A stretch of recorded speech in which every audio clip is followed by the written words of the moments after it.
Good morning, and thank you for your attention. And I'm short, so you probably can't see me behind here. Доброго дня, дякую за те, що ви тут. Я досить низького зросту, тому ви, напевно, не будете мене за трубою бачити, тому я трошки буду подалі. I'm going to talk today about fetal alcohol spectrum disorders and developmental outcomes. Я буду говорити сьогодні про фетально-алкогольний спектр порушень та результати, яким чином це впливає на розвиток дитини. I want to review what are fetal alcohol spectrum disorders. Хочу зробити огляд того, що ми вважаємо фетальним-алкогольним спектром порушень. FASD is fetal alcohol spectrum disorder. It's an umbrella term. Фетально-алкогольний спектр порушень – це такий збірний термін. Which includes FAS, partial FAS, який включає ФАСП, тобто фетальний алкогольний синдром, частковий фетальний алкогольний синдром, and what we call neurodevelopmental disorder, prenatal alcohol exposure, which represents a description of the behavioral issues that are associated with prenatal exposure. А також це включає неврологічне порушення з пренатальним впливом алкоголю, як ми його називаємо, тобто це включає поведінкові та емоційні порушення внаслідок вживання алкоголем пренатально.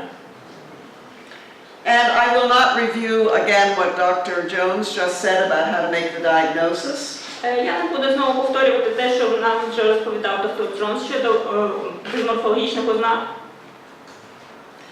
I do want to note that FAS, the full syndrome, is the least frequently seen problem, although it is commonly seen.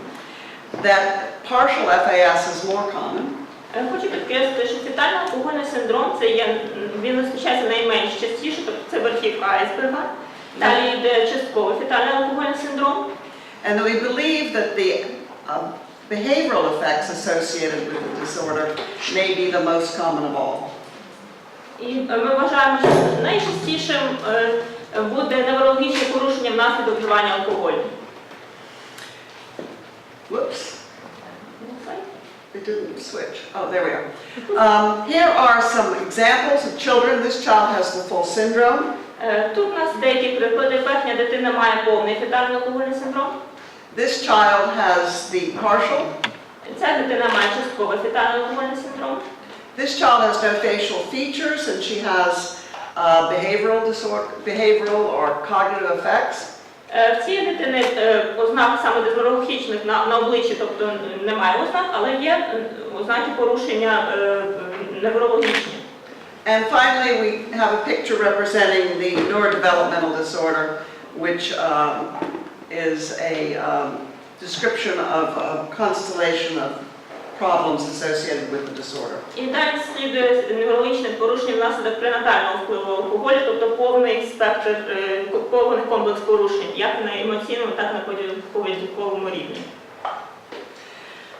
As Dr. Jones pointed out, these outcomes result from damage to the brain. Як вже наголошував доктор Джонс, всі порушення відбуваються внаслідок пошкодження мозку. And we know that when we look at the brains of individuals who are alcohol exposed, we find a reduction in overall brain volume. Тобто, коли ми розглядаємо мозок людини, яка перебувала під дією алкоголю, ми бачимо загальне зменшення об'єму мозку. We find malformations and reductions in the volume of both gray and white matter in the brain. Ми бачимо зменшену кількість як білого, так і сірої речовини мозку. Frequently, the corpus callosum, which is the bundle of nerves that join the two halves of the brain, may be thin or missing in some children. Також це впливає на мозолисте тіло, тобто це скупчення нервів, які поєднують ліву і праву частину мозку. Воно може бути зменшеним в розмірі або відсутнє. There are reductions in the volume of parts of various areas of the brain. Може бути спостерігати зменшення також інших частин мозку. We see also when we do fMRIs, alterations in brain activation. На МРТ також помітні ці зміни мозку. And we find when we do what's called DTI or diffuse intention imaging, alterations in functional connectivity. І також ми бачимо зміни в функціональному з'єднанні, тобто в поєднаному функціонуванні мозку. So there's both structural and functional deficits are observed in this disorder. Тобто тут є як фізичні дефіцити, так і функціональні дефіцити. When we have these changes in the brain, this produces changes in behavior and learning. Тобто, коли є зміни в структурі мозку, також це відображається зміна в поведінці та у навчанні. We see regularly impairments in intellectual ability, Ми постійно бачимо інтелектуальні порушення. delays in development and cognitive deficits common. Тобто, дуже часто є затримка розвитку, когнітивні порушення. These, of course, are associated frequently with academic deficits. Ця частина пов'язана з проблемами навчання. And we find a number of behavioral deficits that are commonly seen in these disorders as well. Things that we particularly find of concern are problems with attention and problems with the control of impulsivity and aggression. І деякі специфічні поведінкові порушення, зокрема, ми виділяємо тут проблеми з здатністю контролювати саморегуляцію поведінки та агресією і імпульсивністю. In fact, when we look at children, and we see children clinically all the time with these disorders, we see a range of outcomes in almost all of the areas of development. Коли ми в своїй клініці оглядаємо цих дітей з фетальним алкогольним спектром порушень, ми бачимо цілий комплекс порушень. So we see problems not only in physical health and motor ability, but in development and cognition. Тобто це зачіпає як фізичний розвиток, так і розвиток і когнітивні навички. And of course, in terms of behavior and academic function. Ну, і так само це впливає і на поведінку, і навчання. One of the important factors to consider in understanding how children behave who are alcohol affected is that it is not only the effect of the alcohol in the brain, but the question also of the environment they grow up in. Тобто, коли ми говоримо про дітей з фетальним алкогольним спектром порушень, важливо розуміти, що мається на увазі не тільки якісь функціональні пошкодження, фізичні пошкодження, а також це є нездорове середовище, в якому перебуває ця дитина. Many of the children we see who are alcohol affected have a variety of problems associated with parenting. Тобто це ціла сукупність проблем, які пов'язані саме, які спричиняють батьки. And these problems in caregiving interact with the developmental problems caused by the damage to the brain. Тобто ці проблеми в зовнішньому середовищі поєднуються з проблемами, які має дитина на функціональному рівні, і маємо ситуацію. Here's the, did that happen or not? Here's an example of the interaction of the environment with the effects of the alcohol. Це графік показує взаємодію наслідків зовнішнього середовища та наслідків впливу алкоголю. It's a very straightforward example. It looks at the children's ability, or IQ. Тобто тут розглядаємо IQ або здатність дитини. And the blue line represents the average for the population. Синя пряма лінія – це середній показник. We have a control group here in which we compare the children from the same environment. Контрольна група – це діти, які мають такі самі умови оточення. And that's this green line. Це зелена лінія. And finally, the alcohol-affected group you see here, which is the lowest, and it is clearly lower than the norm, but it is also lower than its environmental control. А саме нижня червона група – це діти не тільки, що перебувають в важких обставинах зовнішніх, а також, що мають пренатальний вплив алкоголю. Тобто ми бачимо, що вони знаходяться нижче навіть тих дітей, що, хоча вони і самі по собі нижчі за норму, але перебувають ще гірших обставин.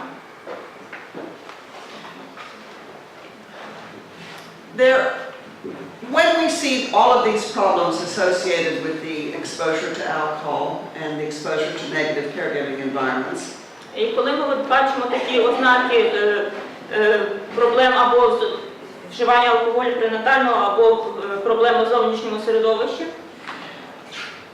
the reasonable question to ask is what can we do to prevent these problems?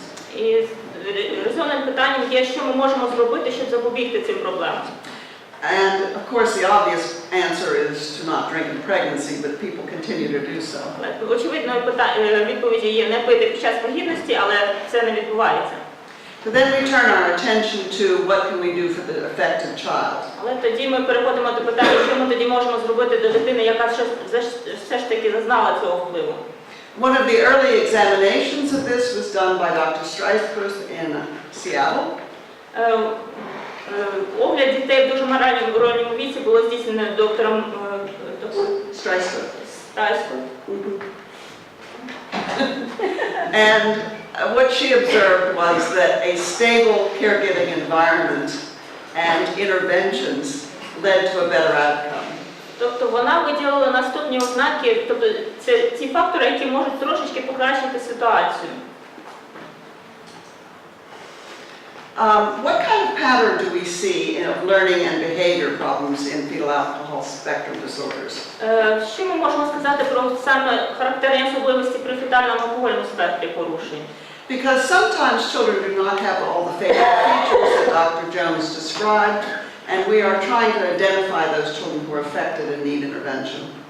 Тобто ми вже з вами говорили про ці ознаки безпосередньо фізичні ознаки, про які говорив доктор Джонс, але більшість дітей, як ми вже знаємо, цих ознак очевидних немає. Тому мусимо зосередитись саме на визначенні цих дітей, які мають порушення без зовнішніх ознак. In addition to the cognitive effects, we are frequently concerned about the problems in behavior. And some of the most important are the effects on arousal, dysregulation, or self-control. Тобто найбільшою проблемою, яку ми все ж таки можемо виділити, це проблема порушення саморегуляції, проблема контролювання рівню стану збудження. The other important point that I want to raise is that fetal alcohol syndrome or fetal alcohol effects last for a lifetime. Хочу підкреслити, що фетальний алкогольний спектр порушень – це на все життя. This is a young man who we, probably not so young anymore, but this is a person that we have followed over time, first identifying when he was born. Це хлопець, якого ми спостерігали протягом тривалого періоду життя. Перше ми його побачили незадовго після того, як він народився. And we noticed when he was young all of those things which Dr. Jones described and which I described. Тобто в дуже ранньому віці ми помітили всі ці ознаки, про які говорив доктор Джонс, які описав нам детально. When he was older, we found failure in school, mental health problems, and we often see psychiatric and legal problems. І в старшому віці додаються також проблеми у навчанні, проблеми у поведінці, проблеми із законом. The clinical presentation of the behavior in young children Деякі характерні клінічні прояви вживання алкоголю tends to be fairly consistent.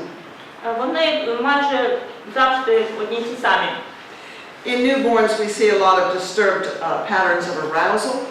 У новонароджених ми бачимо порушення сну. In infants, we see delays in development. Далі в старшому дитячому віці бачимо затримку розвитку.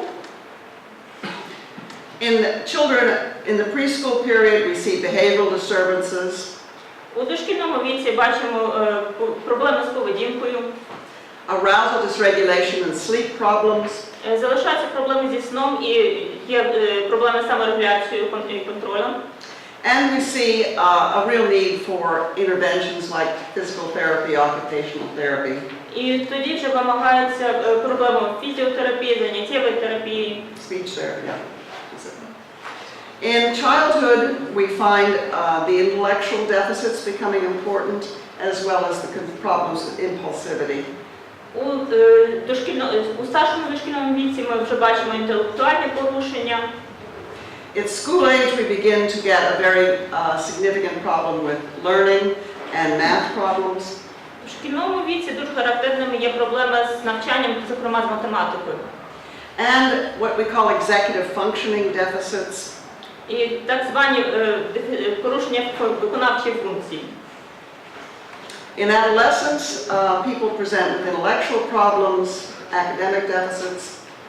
Це ознаки, що мають діти в підлітковому віці, тобто інтелектуальні порушення, неуспішність в навчанні і так далі.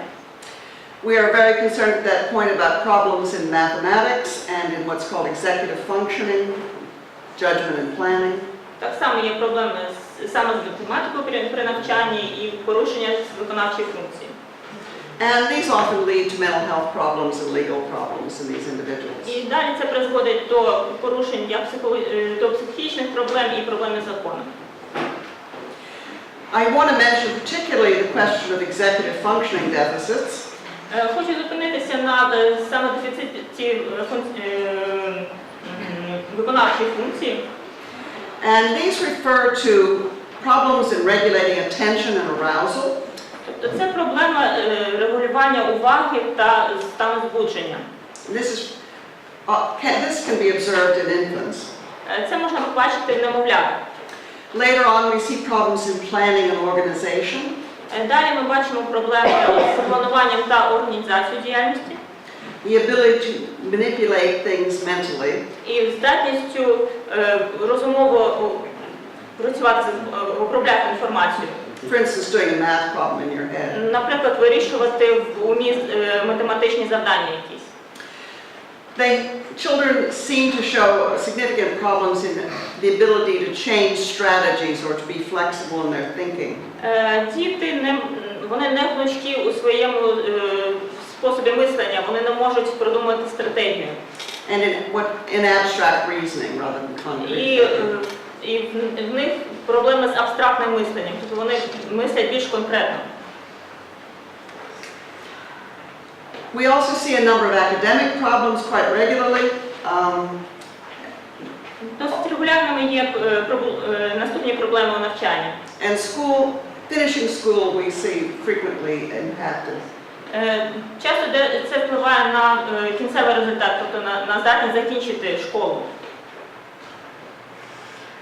The other thing that is a concern to us is the behavioral health issues commonly associated with FASD, and some are identified more frequently early in life, and that's this group, and then some seem to be identified more frequently in adolescence as more demands are made on the child socially. То можемо виділити такі типові поведінкові проблеми при фетальному алкогольному спектрі порушень. Група з них виділяє можливе виявлення у ранньому віці, і інша частина виявляється дуже часто вже в підлітковому віці.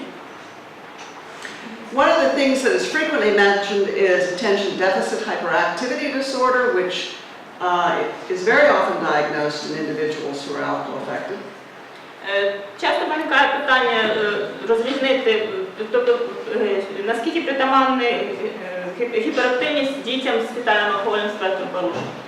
However, we do not actually believe that they have ADHD. Але на нашу думку, діти з фетальним алкогольним спектром порушень не мають тобто гіперактивності розвитку дефіциту уваги.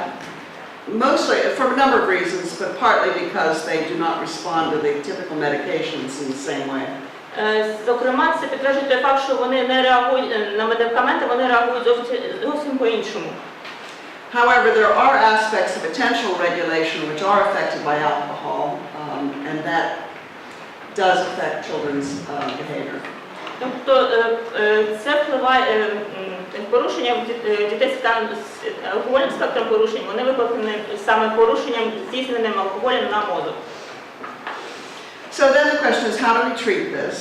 And there are a number of different directions that we can go and have gone in finding methods for treatment. Тобто тоді постає питання корекції або допомоги, що ми можемо зробити в тих випадках. I keep mentioning arousal dysregulation, but that's certainly in young children an area that we think is an appropriate approach to try to help the child with this aspect of their behavior. Я знову кажу про дисрегуляцію збудження, яка спостерігається в більш ранньому віці, тобто в більш молодших дітях. Another problem we see extremely frequently and which seems to affect a lot of issues within the family is sleep problems.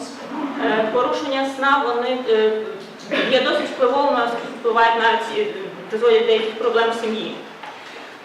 Another area which we have Dr. Cable and I have directed a great deal of attention is effortful control of behavior. І дуже значна частина приділяється зумисному, тобто свідомому контролю поведінки.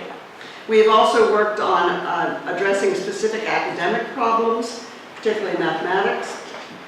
Також звертаємо увагу на певні навички, розвиток певних навичок у навчанні, зокрема математиці.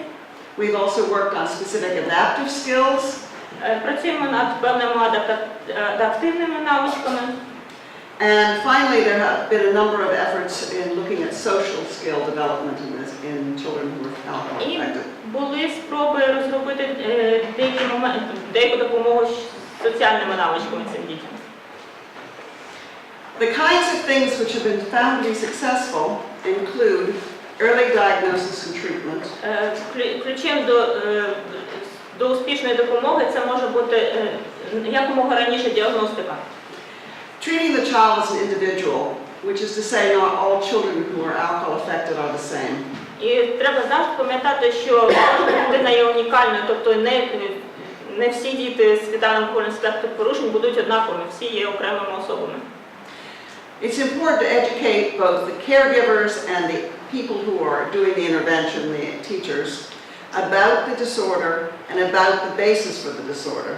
Необхідне навчання як для тих, хто здійснює безпосередньо догляд за дитиною, це батьки або опікуни, а так само доводити цю інформацію і до викладачів, до педагогів, до вчителів, вихователів, тобто розповідати про цей розлад.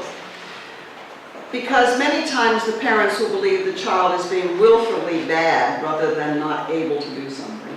Тобто більшість часу батьки вважають, що це дитина робить навмисно, тобто це вона або хоче, або не хоче, або робить, або не робить, але вони не розуміють, що це поза межею контролю дитини. Дитина це не здатна контролювати. It's also very important to help children learn to control their over-arousal and develop self-regulation skills. І дуже важливо допомогти діткам змогти контролювати власний рівень збудження, тобто отримати над собою якийсь такий контроль. And we have found that classic behavioral methods are very helpful. Класичні поведінкові методи є досить корисними. And that building specific skills in the children is very useful. Дуже допомагає розвиток окремих навичок. Some examples of treatment. Наприклад, деякі методи втручання. This is a computer game that we use to develop safety skills in children. Це така комп'ютерна гра, яку ми використовували для того, щоб допомогти дітям розвинути навичок безпеки, тобто безпечного поводження з вогнем. And we found that by playing a computer game involving fire and street safety, children were able to learn rules and to use them. Тобто за допомогою такої гри можна навчити діток поводитись з вогнем та навчити правила поводження на вулиці та використовувати ці правила. Another example that I believe some of you are familiar with is the MILE program. Інша програма, яку ми вже тут згадували, це програма MILE, which was designed to both teach mathematics skills and to help children regulate their behavior.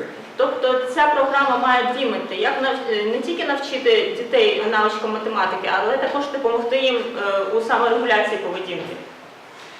There are a number of elements within this program that we all found to be important in helping make changes in children's behavior. Ключовими елементами цієї програми є наступні кілька компонентів. And these included education of the parent, тобто це навчання батьків, instructing the children, це навчання дітей, training the instructors, навчити інструкторів, які потім будуть вчити і батьків, і дітей. And then we also have a train the trainer curriculum that trains people to train people. Тобто це такі надати рекомендацію, розклад зробити для тих, хто буде навчати дітей і батьків, які потім будуть навчати далі. The goals of our program were to support, educate and empower the caregivers. Тобто ця програма може допомогти як і тим, хто здійснює опіку над дітьми, to help the children achieve a degree of control that would allow them to learn. Може допомогти дітям отримати той рівень контролю, який все ж таки дозволить їм вчитися. many of the children we were dealing with had a great deal of difficulty focusing attention, allowing themselves to learn. Тобто дітям важко зосередити увагу, і це заважає їм вчитися. And we finally wanted to improve mathematics achievement in this area, which we knew to be an area of deficit for alcohol-affected individuals. І, зокрема, ми допомагаємо розвитку саме цих специфічних навичок, під якими ці дітки з фетальним алкогольним спектром порушень мають найчастіше проблеми, тобто з математичними навичками. To empower the parents, we had parent education workshops and manuals. Тобто це є окремо інструкції для батьків. We had one workshop on understanding FAS and our educational system. Your manual here is similar to that. Тобто оце підручничок, про який ми далі будемо говорити, він подібний до, про що йдеться тут. We had another workshop on behavior management that the parent was able to attend and learn how to manage the behavior of the affected child. Інша секція – це інструкції для батьків, яким пояснюється, яким чином можна допомогти дитині контролювати поведінку. And then we had the math intervention itself. А потім іде вже безпосередньо навчання математики. There was more intervention for the parents in which they learned about mathematics and FASD. Тобто було проведено навчання батьків і опікунів, де вони дізналися, що таке фетальний алкогольний спектр порушень, які характерні ознаки. There was a child tutoring component. Є компонент, вже коли переходимо до заняття з дитиною, навчання. This was composed of 6 weeks of one-on-one tutoring with the children, based on the individual approach to that particular child. Тобто це навчання, яке здійснюється протягом 6 тижнів, розробляється тобто індивідуальний підхід до навчання окремої дитини протягом 6 тижнів. At the same time, we went to the child's school and we talked to the child's teacher about what we were doing so that we would not be at cross purposes. І ми так само, коли під час нашої роботи з цією програмою, запровадження цієї програми, ми йшли також у школи і говорили з вчителями, тобто, що ми не йшли в розріз, а йшли в одному напрямку. One of the very important components of this intervention was what we call a metacognitive strategy. Іншим важливим компонентом є так звана метакогнітивна стратегія. Now, in English, this is FAR, and I don't know if this translates properly. В англійській версії це FAR, в українській версії ми адаптуємо це як УРА.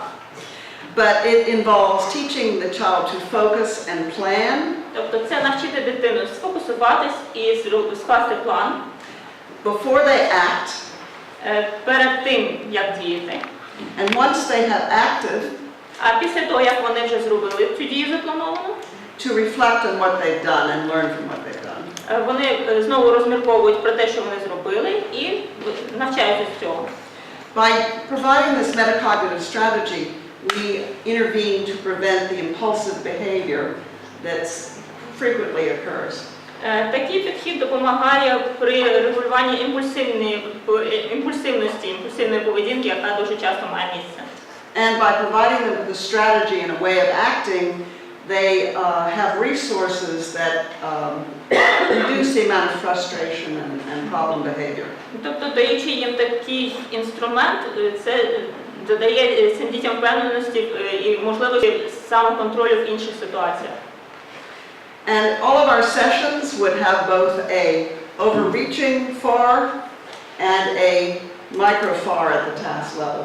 Тобто це включає такі загальну роботу УРА і на кожному окремому рівні теж ці самі компоненти впроваджені в кожному окремому випадку. So it was really very hard to get away from that. Отже, це такий досить складний підхід. So they really learned it, basically. Але під час цього постійного використання цих етапів діти все ж таки здатні в кінцевому результаті навчитися. We also developed a great many weekly lesson plans and homework pages that could be used within the session and then the parent could do it home later. Ми також зробили такі невеличкі навчальні плани на кожен день, на окремі періоди, тобто це як допомога для батьків. Another program that we have developed is called Go Far, and Dr. Cable's going to describe that more fully.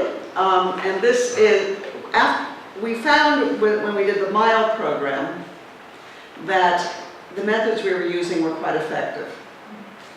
Про іншу програму, комп'ютерну програму GoFar буде говорити доктор Джулі Кейбл більш докладніше, але хочу сказати, що під час роботи над програмою MILE ми винайшли елементи, які найбільш ефективно працюють, і перенесли їх у наступну таку програму.